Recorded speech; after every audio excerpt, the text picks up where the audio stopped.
Got some technical problem.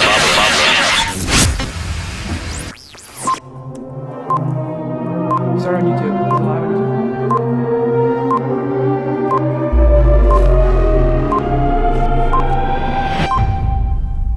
YouTube? Okay, everybody. Welcome to StreamGeeks Trivia. Today we have an amazing little application for you today. We're going to show you how to do a live trivia show. We are going to bring you what we call the HQ style trivia. I don't know if you guys have seen that, but almost 1.8 million people were watching a live stream from HQ Trivia. And we're going to talk about how they did it, how engagement is so important on your live streams to gain industry knowledge and mind share. And let me show you a little behind the scenes quickly on what this setup looks like. We're just in front of a green screen right now. I've got a little confidence monitor, and we've integrated with a trivia solution, a cloud-based trivia solution called Crowdpurr, and you can see there it gives you the option to vote. So if you go to StreamGeeks.live, you can join in our live trivia today and have a lot of fun with us as we go over some of these options for live streaming and hosting a cool live trivia.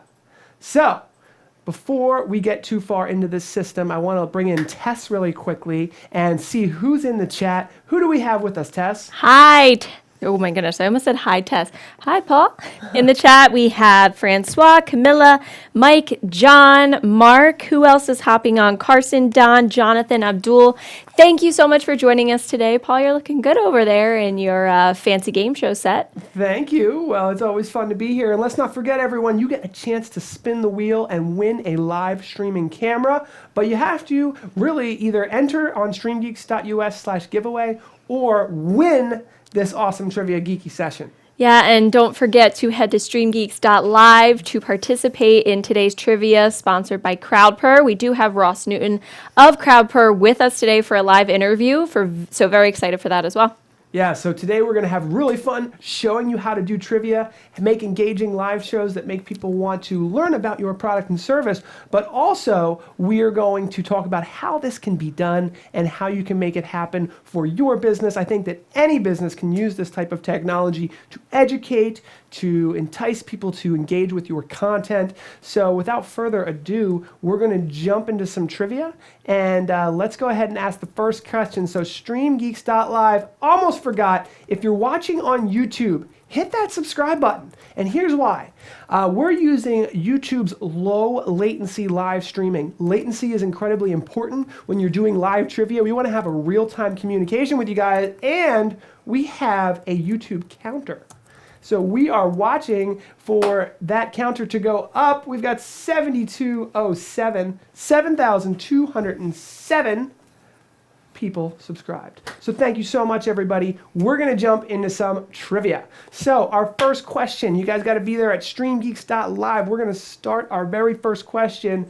Get in there, everybody. Watch on YouTube if you want the super low latency feature. If you're watching on Facebook, we love you guys out there. Hit that like button and share, of course. But we're going to jump into our first trivia session. So, what was the first planet to be discovered with a telescope in 1781? Was it A, the moon, B, Jupiter, C, Uranus, or D, Pluto? What do you think, guys? Let's show the correct answer. Let's see what people were thinking. What is going on here today? Uranus was actually the first planet to be discovered with a telescope in 1781. And we got 9 answers for Jupiter, 5 for Uranus. Oof. Ooh, so this is a savage question right off the bat. Now, I will say, no one will be eliminated for getting the wrong answer. That is kind of a fun, cool HQ trivia style thing that they do. And Crowdpurr is going to support that soon. But let's look at the leaderboard.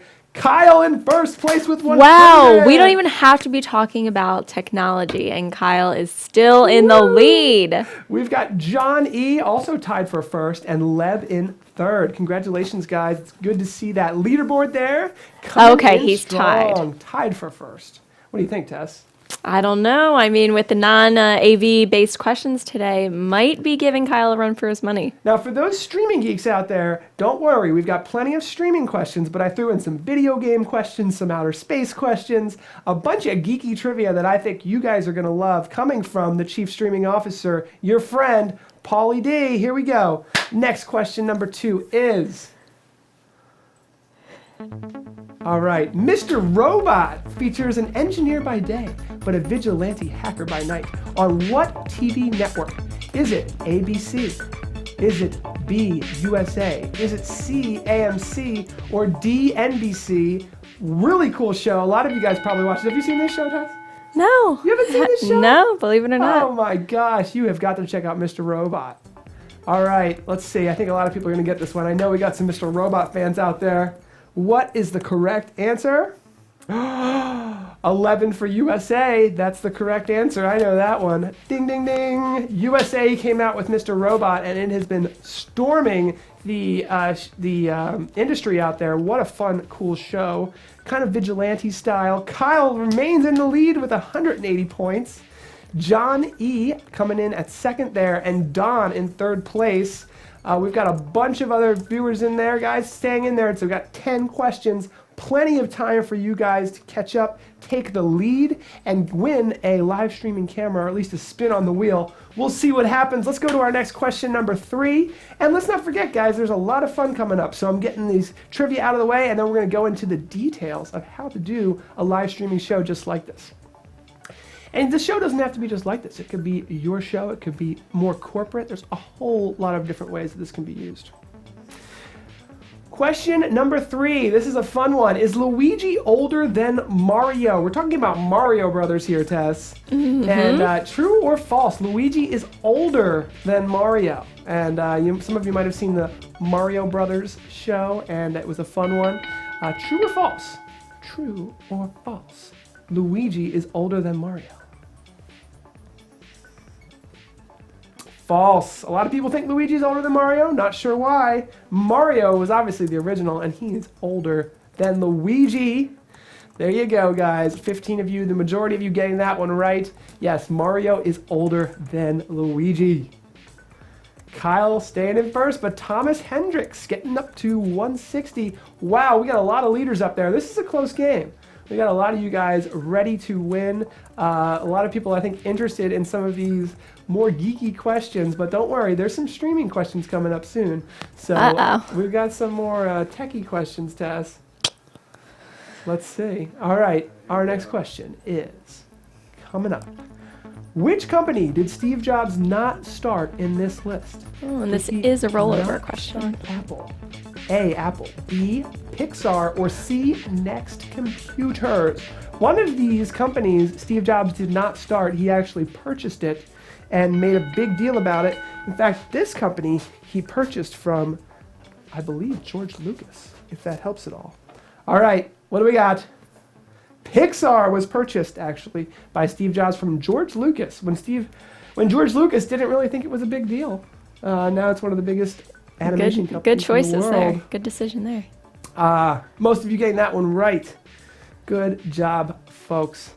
He definitely did start Apple. I don't know who chose Apple. Kyle's still in the lead. Kyle and Don coming up close. Christopher RK and Thomas Hendricks coming in. I love the way that Crowdpurr shows the leaderboard. I think it's a really great feature. Again, we're going to jump into behind the scenes on how to set up a show like this, and it doesn't have to be crazy game show style. I wore a suit today to make this fun, but this could be any part of any show. It's engaging. It's allowing your viewers to join in and educate. It's the Venn diagram of education and entertainment. And we're somewhere in the middle there right now, but of course the education is what makes it valuable, the entertainment is what makes it fun, shareable, and hopefully maybe go viral, but I'll leave that up to you guys. Next question, number 5 is, what year was the iPhone released? This game-changing device, you could be playing our trivia on this device. Was it in A, 2005, B, 2006, C, 2007, or D, 2008? I am guessing that many of you have this device. It changed the world as though we know it. And I think that this is going to be a fun one for you. Was it 2007? Yes, it was. Let's see how many people chose 2007. It's a tough one. That one was all over the place. Woo. All right. That leaves Kyle Hendricks still in first. Kyle I'm sorry, not Hendricks. Kyle. Gunderman. Gunderman in first. Thomas Hendricks in We're second. mixing up family Christopher names. in third, and we've got a host of you playing out there, guys. Somebody's got to unseat Kyle. He's always winning. He won a 4K frame grabber last week. We've got a whole bunch of great prizes for you guys to win. We're going to spin a wheel. We're going to make this fun, of course. We've got about 3 more questions, and then we're going to interview the gentleman behind this cloud-based trivia solution named Ross Newton. Me and him are both really big fans of something called HQ Trivia. It's so popular, 1.8 million people using live streaming to play a trivia game last night. It's every day, actually. And Ross and I are working on bringing this type of technology to the masses. You know, any business, any live streamer can start engaging their audience with this type of trivia. So let's get to our next question and keep our audience engaged. Here we go. Question number 6. Microsoft has their world headquarters in what U.S. state? Is it A, New York, B, California, C, Washington, or D, Nevada? Now, I'm going to take a guess and say it's on the West Coast. All right, I haven't ever seen a Microsoft headquarters in New York. Let's see here. Is it California? Is it Washington? Or is it Nevada? It's Washington. Yes, it is in Washington, Washington State. That is where the Microsoft headquarters is. We got some smart cookies. Really smart cookies here. You guys know your Microsoft tech. Love it. We got some Apple questions. We got some Microsoft questions. Kyle remaining in the lead, 560 points. Mike Trout coming up from behind. It's just a couple questions away, and we'll see. Let's jump into our next question. Question number 7. What is Steve Wozniak's nickname? Was it A, Stevie, B, Genius Boy, C, Woz, or D, Grinder? This is a question that came up in one of our previous trivia questions. Steve Wozniak, co-founder of Apple with Steve Jobs. For those of you Mac lovers out there, let's see, which one was it? C, Woz. Everyone calls Steve Wozniak Woz. Woz up, Steve. And 87% of you getting that one right. Congratulations. That is a fun way to play. Wow. Steve Wozniak. They must have been listening last time. Look at that. Mike Trout jumping up in the lead. I think we're making these questions too easy for Kyle. Kyle's really We need to have one question just for Kyle every time. One question that we know Kyle is going to have trouble with. We've got a lot of you out there. This is going to be a fun show, guys. We're going to take you in just a moment over to our normal set, which Tess, you might want to turn the TV on for that. And when we're gonna bring you guys in, and actually it might be on. Actually, Michael might not be sending anything over there, but we're gonna interview Ross Newton, and Ross is the product manager of Crowdpurr. I'm guessing it's on. It is. We're going to send Ross's video over there. We're going to interview him, and we're going to talk about how small businesses just like you guys can use this to engage your audiences and create fun live shows like this. Plus, if you're interested in the green screen technology, if you're interested in the cameras, the lighting, whatever your questions are, we're going to answer them. Do we have questions? No. And Tess, send those questions up on the screen if you need to, because, you know, this is a live show. It's a game show. There's comments. Show. But there's comments, and Mark likes to see Honey all dressed up. You've acquired a nickname. Honey, I'm home. This is my home. This is my virtual home. Pretty this is much. where I live, Mark. He remembers that joke from when you called me honey. Oh, my. All right, time. That was one time. One time. They never forget on the internet. Trolls No, they are don't. after Once you. it's there. I'm not calling you a troll, Mark. Mark's a fun viewer, and he loves to be He on the also show. wants more Microsoft questions, less Mac questions. I know. Me Apple too. questions. I borrowed a couple Apple questions from last Friday. I already had them kind of in the bag, but we got Microsoft. We got Nintendo. What's coming up next, Mike? I can't even imagine. We've got about 2-3 more questions left, and here it is. YouTube was originally started in what year? 2002, 2005, C, 2007, or D, 2009? I will have to say that YouTube is a game changer, and it was not started by Google. It was 3 engineers, one of them from Pennsylvania, went to IUP in Pennsylvania. Let's see What do we have here? 2005. And that was a tough one, but 48% of you getting it right. Congratulations, guys. It was a game changer, but I'm not sure how big YouTube was in 2005. When Google took it over, that's when things really started to change. Thomas Hendricks fighting for the lead. Christopher in third. And over 30 of you joining in, having fun, learning what to do. And Tess... Ken said it's one time like the word kerfluffle. Yeah. Which happens to be said a lot around here. I think that Kerfluffle. we've coined that term and it is now legitimate for the English language. Yes, that is now going in the streaming dictionary. Just anytime there's a funny question, let me know, Tess, because it helps me stay on par. Another thing you guys may have noticed, today's the game show day. Today we're doing live trivia on YouTube, on Facebook, but in our normal show, we actually pull the trivia in as needed, as kind of like a icebreaker, if you will, as a moment to... As a tech kerfluffle. Tech kerfluffle. If we forget something, Recovery. We've got 10 questions queued up. And thank you for those 5 extra subscribers. Oh, We yeah. love you guys.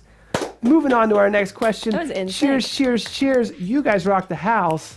Snaps. Let's go to the next question. Here we go, guys. Each of the classic Rubik's Cubes has 6 faces, because it's a cube. But it's covered by how many stickers? Each of those Rubik's Cube sides, Oh, I think I those know. faces, how many stickers? Is it A4? Is it B8? Is it C6? Or is it D9? This is an easy one, I think. Think of these cubes behind me here. You see those colors? You see the Rubik's Cube? Are you seeing it? Did you ever play it? It's a fun game. When you Very finish much it, like the background behind you. when you finish the Rubik's Cube, it turns into D9. I 9 knew it. stickers. That's what I thought too. Anyone who's played Rubik's Cube knows that one, right? 19 of you getting that right. 83%. Congratulations, guys. Really killing it out there. Showing what you can do with your mind. Kyle, just Taking it home. loving his lead. I think he might have already clinched the win, which is why the new Crowdpurr feature for Last Man doing? Standing can make trivia games like this more interesting, and I'll tell you why. Because if you see the elimination and allowing people to just stay involved, it's just a little bit more exciting. We'll talk about that soon. It's still exciting. It's fun to see you guys jumping up in the lead like that. Let's see where we are in the next question. Last question, folks. Going through this, we've been streaming for about 15 minutes, and we're going on to our last question. This is a techie one for sure.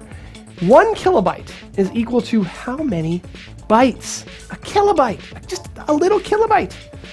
A lot of the old floppy disks were 124 kilobytes. That means they could hold how many bytes? 100 bytes? 1,000 bytes? 1,024 bytes? Or a full gigabyte? This is for those techie guys. If you're in IT, you know this one. What could it be? 1024, not a straight 1,000. It's 1024. 1024. How random. A little random. A little randomness in this world. Ooh, Never that one hurt. split it up pretty well. Oh, less than half of you getting it right. 48%. It's still the majority. Well, it's close. Congratulations, guys. I'm guessing that leaves one winner for the show. Kyle Gunderman. Followed by Mike, Thomas Hendricks, Christopher, John. Congratulations, Kyle. If our winner does not show up for our Gleam giveaway, which is almost happens every show, you're going to get a spin on the wheel. Kyle won the 4K frame grabber last week. He has Before won 2 that, 4K he frame won, and he's on 2 4K frame grabbers. Before that, he won an he's run NDI a stride license. of capture cards around here. Whew! Kyle, congratulations. What we're going to do is we're going to roll the credits, and we're going to jump into our other studio, and we're going to show you guys how we did all this crazy video production broadcast magic. Thanks for tuning in, folks. We'll be back to answer your questions and learn more in just a moment.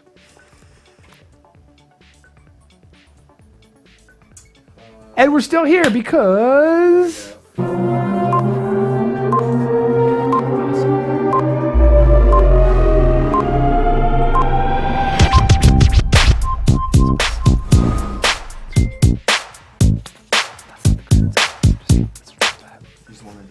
Yeah, and just put B and Tess on the screen over here.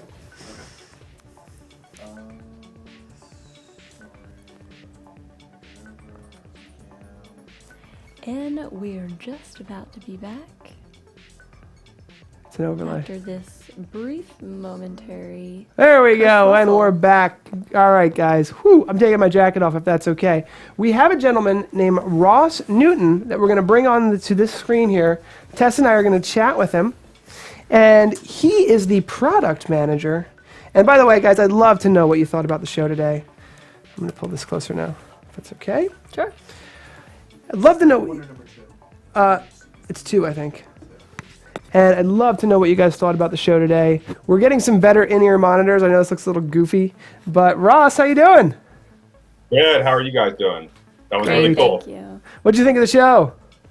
That was awesome. Really cool stuff. And might I say real quickly, Paul, you look really snazzy, and Tess, you look really good too. Thank you. We've been kind of watching your videos the last couple of weeks as we've been working on this, and you guys clean up really good. You guys look really snazzy. Well, I actually forgot to get all dressed up, but Paul, you look great. All spiffied up. No, but yeah, that was super cool. I mean, you guys are like pushing the limits of what we do with the audio and the green screen keying and the graphics in the background and the virtual stage. I think you guys are taking what we do and bringing it to the next level and kind of showing how you can do these big time HQ style games that are going out to the whole world, how you can kind of build those yourself for your company or your crowd or your event and kind of add some fun and some education and some competition style interactivity to your live event. So, Ross, we're going to bring in questions for you from the audience, but we also have a presentation, Michael. If we can pull that up, it should already be open in the Google Chrome. We've got a presentation that I did a little research just to think about this from a presentation perspective. I think that this goes a lot beyond, is it practical that everyone's going to go and drop what they're doing and start a trivia show? No, definitely not. But I think that the engagement with the audience and the education portion of this is really important. So we're going to pull in a presentation I've got here. And I kind of thought about this, and Ross, you and I spoke about this in detail, about really trying to help corporations, whether it's small businesses, whether it's governments, churches, any type of organization, try to get their message across, and trivia is just a fun way to do that. Yeah.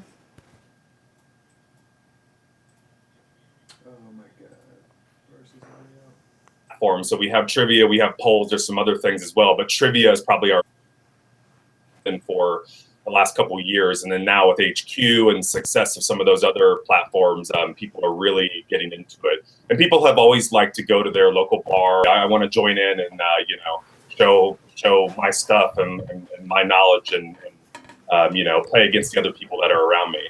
And we live in a world today where everybody has kind of a smart device on them.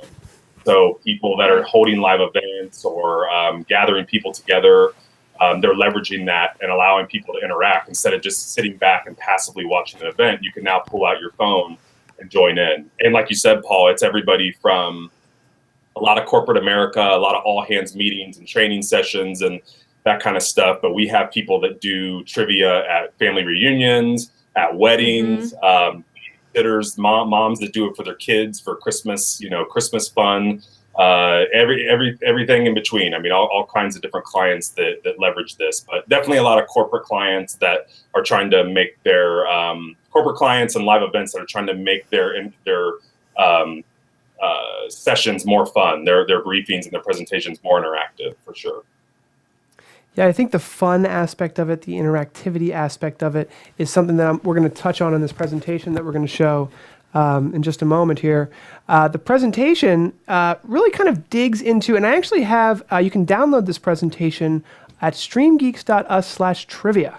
And I have a call to action for that, which we can show as well. But streamgeeks.us/trivia, and we've got a whole guide on how to set up this live streaming system. So let's jump into our presentation, and we're going to show you how to set this up. One of the things you might have seen in the beginning of our show was the fact that I'm just standing in front of a green screen. And it's incredible what you can do with a green screen. As you saw, we were pulling into virtual sets. We had the green screen keyed on top of a virtual background, and we even used the Crowdpurr platform, and I put in a little green dot and chroma keyed myself into the Crowdpurr platform as well. So let's talk about this from a business standpoint, though. Michael, are we having problems with the presentation? Just 1 second. No, he's getting it. We're getting there in a second. But one of the things I mentioned, here we go. We're going to go to the presentation. There we go. All right. We've made it. We made it. And we're going to, Ross, maybe you can move yourself into the screen a little bit, or I can Michael can move you in a little. I just need another second. I'm sorry. But I rushed you. I'm sorry. And that I left that kind of blankish. But the title of this presentation is something that I've been working on for a while, and this is the thought that we can increase our company mind share at scale using social media, using live streaming, but using live streaming and social media in itself isn't always effective unless the content is engaging. And we don't want to just make random engaging content. We want it to be educational. We want to show our product, show our service, show our message in an engaging way. So combining education and entertainment is what we're going to be talking about today in an effective way. So creating an interactive experience, this is something that, Ross, you guys do so well. I really do believe that interactivity is key for to create an engaging presentation. It's kind of the idea with live streaming. Right? It really is. And I think the oldest... Get the tape off. Yeah, sorry, there's a tape on my shoe.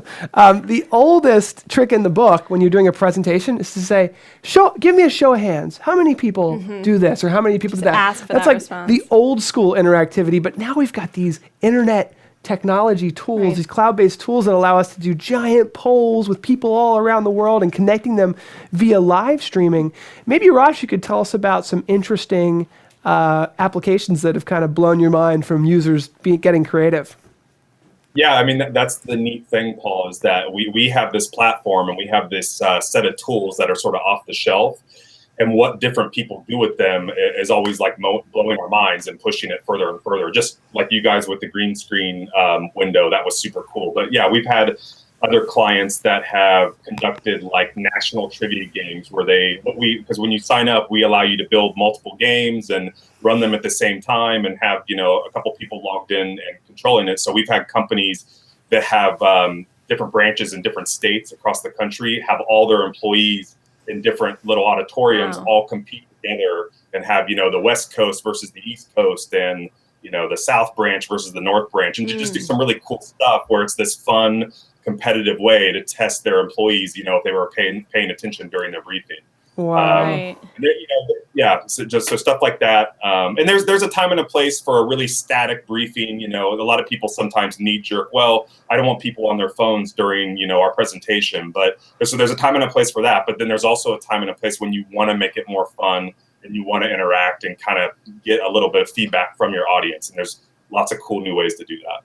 Yeah, I love the feedback approach, the polling. And I think that for people that are shy, for people, Kyle Gunderman, the winner of our trivia, is saying it would be fun in the classroom. Yep, absolutely. Definitely fun in the Great classroom. way to study before a big test. We were talking about that. Yeah, great. That's when I think both of us, we originally kind of had this idea. A lot of people have grown up learning about like classroom Jeopardy, Right. Making learning fun.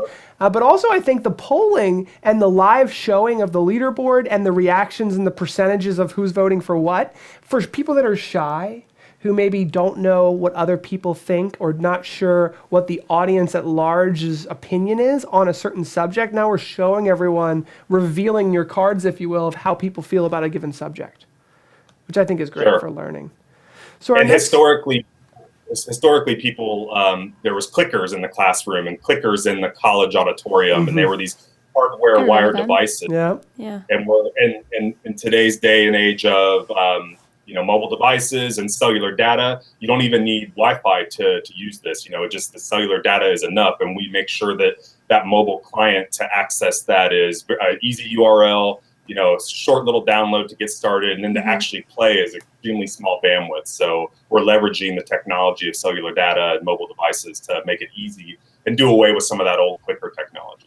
It's so expensive. And for us in the live chat, and which would be similar in a classroom environment, at the college level, is you can also see who was there, who was participating. Yeah, we really like that aspect of it too. There's even lead capture that we'll talk about briefly. But the next slide goes into leveraging live streaming. So let's think about live streaming, leveraging that fact that we have this scalable platform that can reach hundreds of thousands of people. And now we want to engage with them, and maybe even this could be getting business data. What if businesses were polling large audiences and getting ideas on their next product or service? That's one of the things I think is great about live streaming, is having all of these audiences engaging and seeing what keywords they're using. How are they reacting to the things that you're telling them? And you can see here that trivia can be pulled into live streaming software quite easily, the way Crowdpurr has been created as a web browser input. So easy. It could be a desktop capture or a web browser input. And I really think that getting engagement for a lot of people can be difficult. Right, and this eases you into interaction with your audience as well, if you're looking for additional ways to inspire conversation and interactivity. Yeah, it really everything in Crowdpurr is totally web-based. So that, like you said, Paul, the projector view that you're showing layered into your streaming, all web-based. The mobile client's web-based. There's no native app to download. So if you're at a live event or sitting home and watching a stream, it's just as easy as pulling out your phone and going to that URL. There's no wait for an app store to download an app or create a login or anything like that. You can make it as frictionless, or as, if you want to do lead capture, you can do that as well. Yes, and I love being interactive and being fun. I did a presentation in the Philadelphia Tech Summit a couple weeks ago, and I just didn't know this existed. And I was up in front of 100 people, and I was asking them questions. But, sometimes it's intimidating to ask people questions, and maybe not everyone's going to raise their hand. That's really old-fashioned. And to be able to, I think this interactivity, especially for the people we work with, tech-friendly people, let's call them younger people in classrooms that are still in the education, go around, they want this interactivity. They want to feel this fun thing, as opposed to that just raise your hands interactivity. This is something that is going to be growing quite a bit. So one of the things I wanted to mention, and this is really important no matter what, some of this may be considered production value. There's a lot of production value in what we just did. Green screens and virtual sets and lights and all this stuff. But at the core of it, it is the content value that's still going to be the most important. So no matter what we do, it's your content that's what, if you have great content, that's what's going to make it shareable. That's going to want to make it go viral and be successful. Question coming in, does web latency affect the answer response time on the Crowdpurr platform? No, it doesn't. When you submit an answer, it has a time signature from your phone that's compared with like a universal time signature on the server. And that's kind of sent in with your answer. So even if there's like some delay in processing answers or something like that, the time that you answered is the time that you answered. So your points are ensured that you get the right answer. That's really helpful for us, because a lot of times, with streaming, there's a little bit of latency. So we've got some questions about that. Like, well, I answered then. Is it showing up at the right time? So that's good to know that. Yeah, good question. Popular question. We've got some slides on live streaming latency. I didn't actually mention anything about the Crowdpurr potential latency. And I love the fact that you can have people get points based on how quickly they answer, because that really eliminates the possibility of people getting the exact same score at the end of the day, which I love. Googling things. Or Googling, yeah. Still, you get more points if you. Early on, had a lot of ties because the rankings just went by questions answered correctly, and then we kind of added the points feature, and then underneath that, it also ranks by questions answered correctly. So that kind of, like you said, it breaks up the ties a little bit. And if you add a lot of questions and have a game that's maybe 10, 20, 30 questions long, and you have some tough questions and not everybody's getting right, you'll have that variation in score and reduce the amount of ties that you have.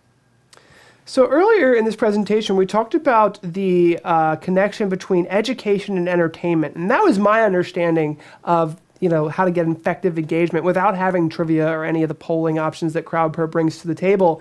And then Ross was telling me, Paul, you're missing two very important parts of this.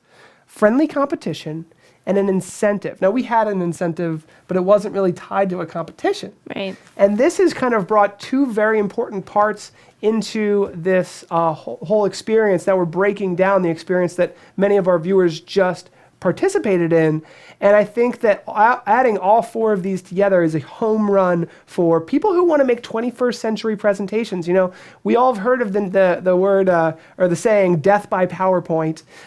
Even the most powerful content, even if you have great content, it can be delivered to deaf ears because they're not connecting with you as a presenter or as a person. And adding these extra layers of incentive and competition, great teachers know this and they use it to their advantage.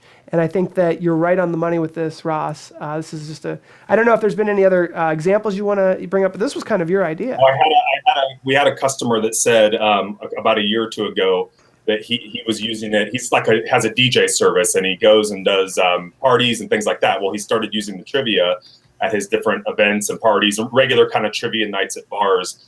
And I remember he said, Ross, your team has got to take the winner and make their name huge and just make it as big as you can. People who win want to see, their name really large. And that just speaks to that friendly competition aspect of your diagram, is that, it is a competition. Yeah. Yeah, incentive too. A little bit of ego and kind of boost there as bragging well. rights. Social proof. Yeah.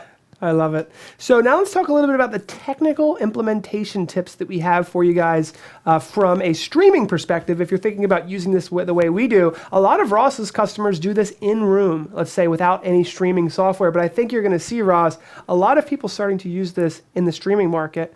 So one of the things to think about is your live streaming software.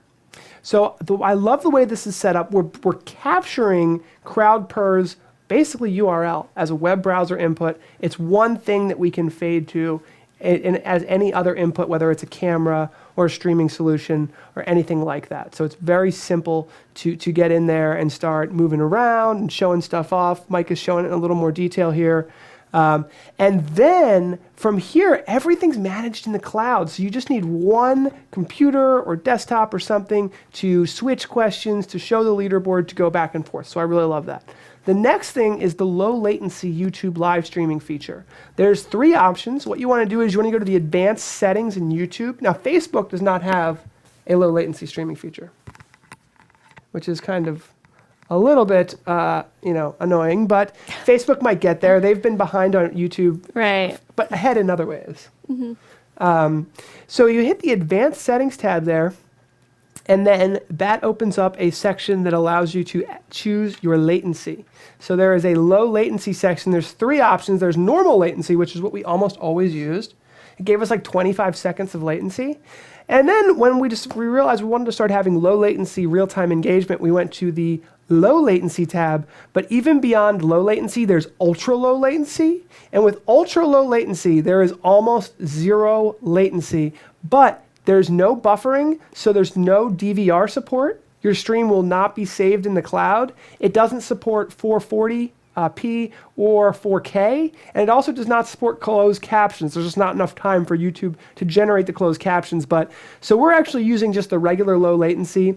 If you look at the next slide here, if you right-click this stream on YouTube right now, and you right-click the cog, there's something called Stats for Nerds. If you click Stats for Nerds, it will open up the live latency test. And you can check it out. You can see what the latency is. I'm guessing, I don't know if you're looking at it, Tess, but I'm guessing it's like 3 or 4 seconds. What is it? For me, it's saying 7. 7. Okay, so that's real time enough for us to do pretty much host a show, I think, because we're giving people 20 seconds to answer questions. Now, if we did ultra low latency, it would be a roughly 0, but I don't want to go that far. I want to save this in the cloud. YouTube has the new YouTube chat replay option, which is really cool. That's supported with the live latency. Low latency, not the ultra low latency. So something to think about. John Thomas is getting 3.44 seconds. Right. That's good. Does it depend? It depends on your internet connection, how close you are. Media AT is getting 3.07. You can say that 3 main people playing in the competition, but additional people playing along. Question from Tom Hendricks. Can you have, say, 3 main people playing in the competition, but additional people playing along? Does that mean not entered into the competition? I'm wondering, Thomas, for some clarification there. Did you get that? Kind of like an observer. Yeah, observer, I suppose. I mean... we don't support that kind of use case out of the box. It's a cool idea, but no, if you join the link, you're in the game. Gotcha. It's showtime. So. Showtime. I like it. Okay, so really quickly, last thing I'm going to add here. Let's answer this one from Brian. How is the video quality in low latency mode in comparison to normal mode? No differences? It does depend on your internet connection. So with the regular normal latency mode, they're building in like 25 seconds of what's called buffer. And buffer is a good thing, buffer health. You want buffer because if any frames drop or anything, it gives it a chance to renegotiate, and then the on-demand playback is the quality that will be really good. We've done streams with low latency before and had a jump, a 1 second jump in the on-demand playback, because in order to keep the latency low, it had to skip a frame that it didn't get delivered properly. Now, we have a great internet connection. I don't know if YouTube's been getting a lot better, but I have been re-watching hour-long replays from our show in low latency mode, and it's perfect. So I think it's great. The ultra low latency, what'll happen is if the connection between you and YouTube drops, they just drop those frames. So in order to maintain real time zero latency, they just say, all right, no buffer, so just drop those frames, forget about them, go to the most like immediate now moment in time. Really quickly, here's just some of the live streaming software you may want to consider. New Tech TriCaster, vMix, Wirecast, OBS, Easy Live, XSplit, Mimo Live. A lot of these are new to Ross, I know, because Ross is still getting into this streaming stuff, but these are the guys that you'll see at NAB in just a couple weeks, and a lot of these guys we work with from a day-to-day basis, and they all will work with Crowdpurr and integrating with a live trivia. Finally, the thing to think about is that when you start live streaming, when you pick up a new software, whether it be Mimo Live, XSplit, Wirecast, OBS, there might be a steep learning curve in the beginning, a slow beginning to learn how to use this stuff. But once you become more and more comfortable with it, that will start to plateau out, and you'll be able to create these amazing shows like you saw today. We're using vMix, but you can do it with almost any software out there, and you get more comfortable, and it becomes a more powerful tool from a video production standpoint.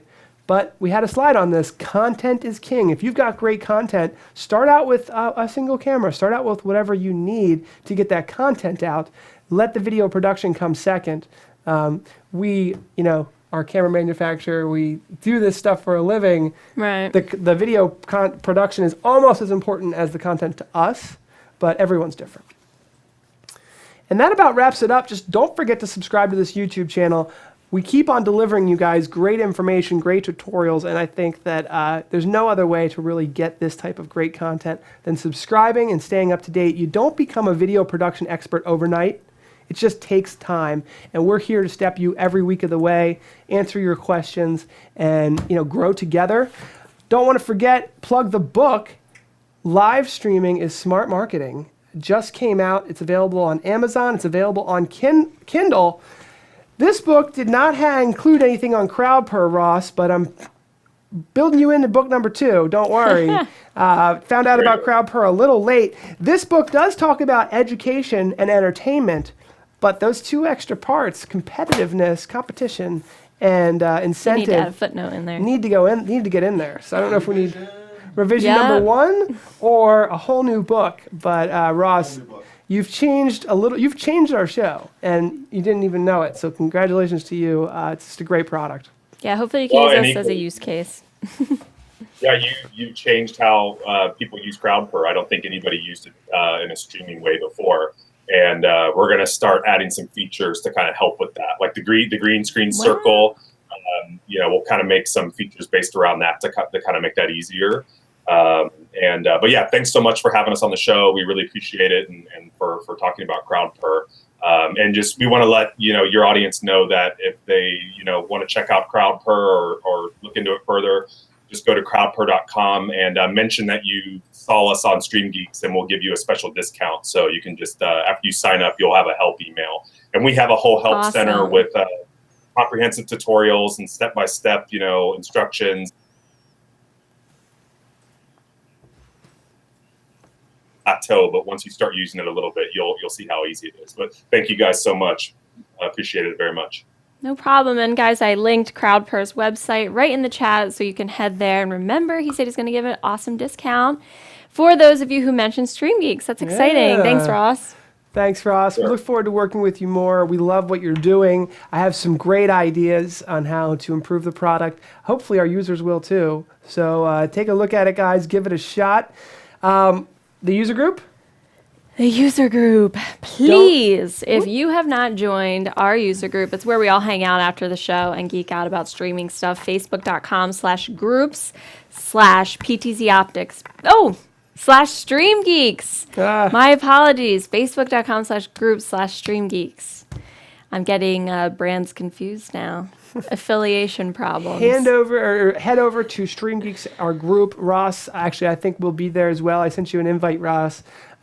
It's the StreamGeeks user group. This is where we geek out about streaming tech. And of course, a lot of you I know are going to be playing around with Crowdpurr. You might have questions about how we pulled off some of this crazy video production stunts, if you will. And we're going to be jumping into all of that, answering your questions in the user group. Here's a question. Does Crowdpurr have an affiliate or partner program? Says John Thompson. Good question. We have a loop with a couple people in the United Kingdom. So if you're interested in that, send us an email. We can get you involved with that for sure. Yeah, John, I believe, is from Scotland, and he is one of our dealers. And Alakazam Magic UK already signed up and is going to be using it on his show. Peter, if you're watching, Peter Nardi from Alakazam Magic is using multiple PTZ Optics cameras in a really cool magic studio. Blows my mind. I was thinking about it all weekend. He's creating a case study for us. We're going to have him on the show in a couple weeks. And Peter, I look forward to working with you. I'm trying to think what I was going to say to Peter. I'm looking forward to seeing your case study. Hopefully you guys are working on that. Going to have Peter on the show, and he's got some really cool, really cool stuff he's doing. I can't wait to see what he does with Crowdpurr, because it was Peter's idea from Alakazam Magic in the UK to space out the questions throughout the show. Now today we did pretty much the trivia throughout the whole thing, or in the beginning portions. But I like actually saving those trivia questions and divvying them out throughout the 10, let's say 10 or 20 minutes or an hour or however long the show is. Keep it engaging, and you keep your audience wanting to stay involved because they've already kind of, let's say, entered the stream and they want to see themselves win. So you kind of hook them a little bit. Great idea, Peter. Peter and I draw a lot of inspiration from our shows. He's got a different show, but it's a great show. Magic show in the UK. He's hanging out in the chat. Cool. Do we miss a I'm looking for a magic emoji. I can't find it. I'm sorry, Peter.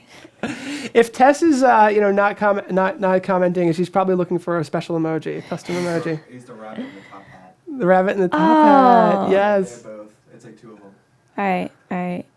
All right, well, Ross, I know you got to go. Thank you so much for being here. Guys, that's our show. It's been so much fun.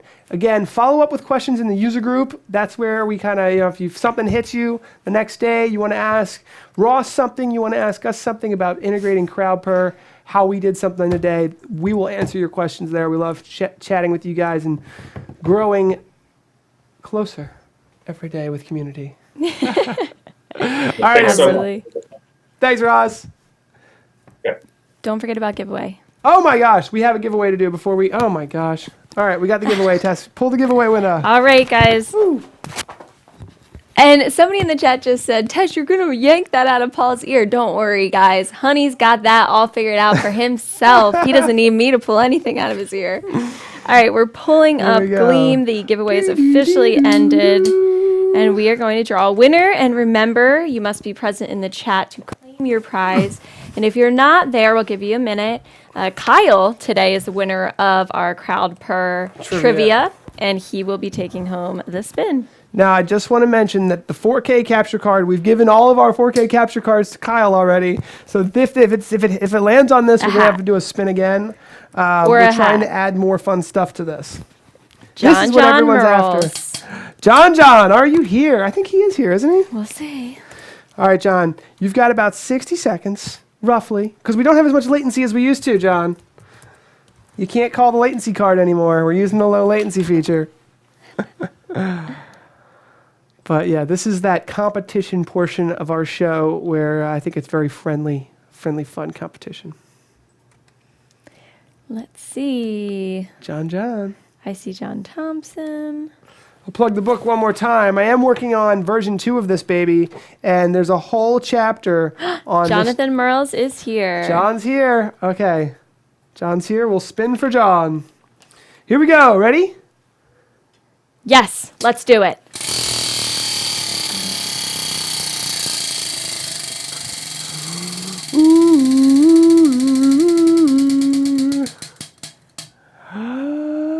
Spin again. Ooh, the This is the first time I anticipation. remember getting that. All right, here we go.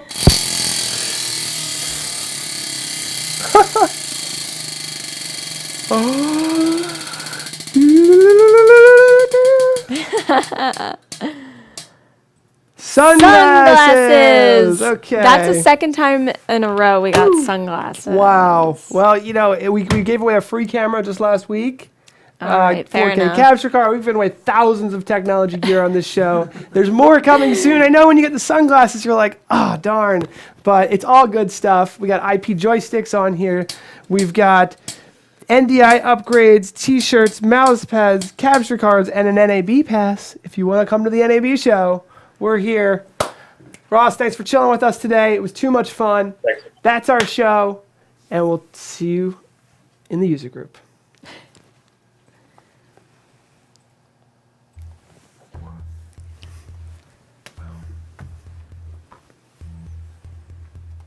Just click on your legs. Oh, Tom.